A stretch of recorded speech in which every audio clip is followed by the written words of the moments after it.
कारवां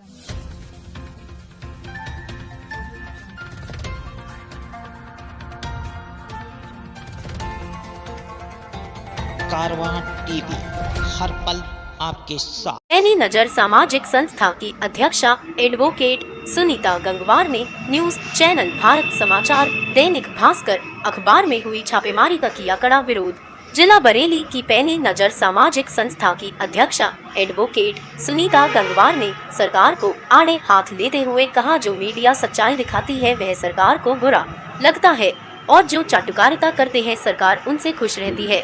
लोकतंत्र का चौथा स्तंभ जो कि जनहित की आवाजों को उठाकर उनकी मदद करता है, आज उन्हीं पर जांच बिठाई जा रही है। सरकार को आड़े हाथ लेते हुए अध्यक्षा एडवोकेट सुनीता गंगवार ने कहा, भारत समाचार और दैनिक भास्कर ने जो सरकार के खिलाफ खबर चलाई, इसीलिए सरकार ने उन पर जांच बैठा दी। सरकार को यह मालूम नहीं 2 चैनलों पर जांच बिठाकर क्या मिल जाएगा। अभी भी ऐसे दिलेर और जांबाज पत्रकार और चैनल भारत में है जो सरकार की नीतियों का विरोध करने को तैयार हैं और हमेशा सरकार की गलत नीतियों का विरोध होता रहेगा। कितने चैनलों पर सरकार जांच बिठाएगी और कुछ क्या कहा, आइए सुनते हैं। पैनी नजर सामाजिक संस्था की अध्यक्षा एडवोकेट सुनीता गंगवार की जुबानी।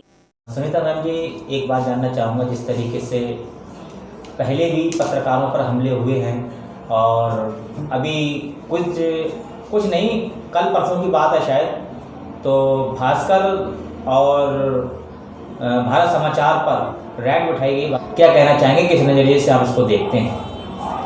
देखिए, लगातार पत्रकारों पर इस सरकार में हमले हो रहे हैं और वो भी उन पत्रकारों पर होते हैं जो सरकार की सच्चाई को दिखाते हैं। जो सरकार की चाटुकारिता में लगे हुए हैं वो तो ऐसे फल फूल रहे हैं कि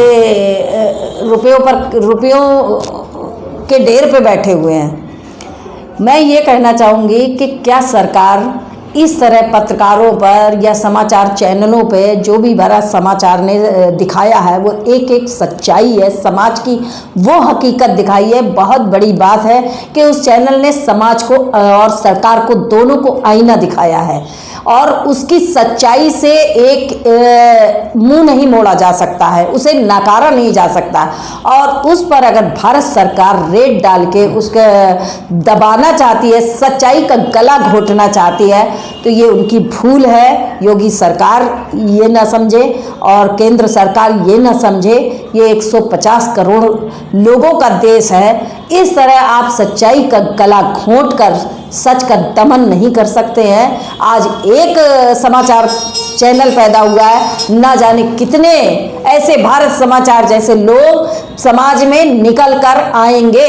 आप जो समाज में इस तरह से लोकतंत्र को बिल्कुल खत्म कर दिया है, ये लोकतंत्र खत्म करने वाले आपको कोई अधिकार जनता ने नहीं दिया है। जनता ने आपको लोकतंत्र की हत्या करने के लिए नहीं चुना था, लेकिन आपने जनता ने जिस इरादे से आपको चुना था, जो वादे से आपको चुना था, आपने जनता के साथ ठीक उसका उलट काम किया है। तो ये आपके लिए मैं पैनी नज़र सामाजिक संस्था और इस देश की जनता की तरफ से आपको ये बताना चाहती हूँ, इसे सलाह के तौर पे ले सकते हैं आप, कि आप लोकतंत्र की हत्या ना करें, वही अच्छा है। और सच दिखाने का, सच कहने का सबको अधिकार है और ये सच का कारवां इसी तरह चलता रहेगा। आज एक पत्रकार के ऊपर या एक चैनल के ऊपर आप हमला करके और उनके ऊपर रेड डलवा के आपको कुछ नहीं मिलने वाला है सिवाय बदनामी के। और इस तरह से पत्रकारों पर, जो भी पत्रकार आज सच्चाई दिखाना चाहते हैं, इससे पहले भी मैंने पत्रकारों के ऊपर हमले हुए थे, राज्यपाल महोदय को ज्ञापन सौंपा था। आगे भी संस्था इसी तरह सच्चाई कहती रहेगी और सच्चाई कहने वालों के हौसले कभी कम नहीं होंगे, ये सरकार अच्छी तरह से समझ ले। आप खुद पत्रकार हैं और तमाम पत्रकारों को, आप खुद पत्रकार रह चुके हैं और तमाम पत्रकारों को क्या संदेश देना चाहेंगे अपनी संस्था की ओर से आप? मैं भी पत्रकार रह चुकी हूँ और एक पेपर में जो आज का जाना माना पेपर दैनिक जागरण है, कभी मैंने उसमें भी काम किया, लेकिन हमेशा सच को लिखा था। उस दौर में कभी ऐसा नहीं था कि सच्चाई लिखने पर कहीं से कोई दबाव पड़ता हो या मनाही हो।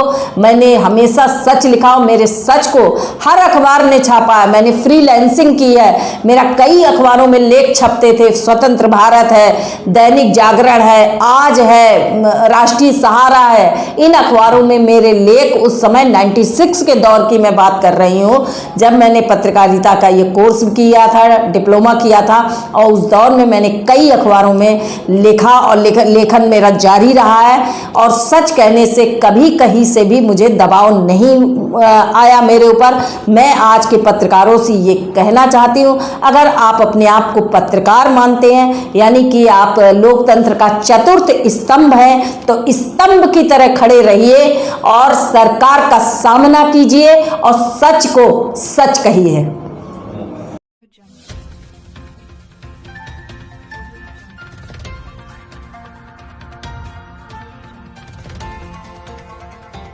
कारवां टीवी, हर पल आपके साथ।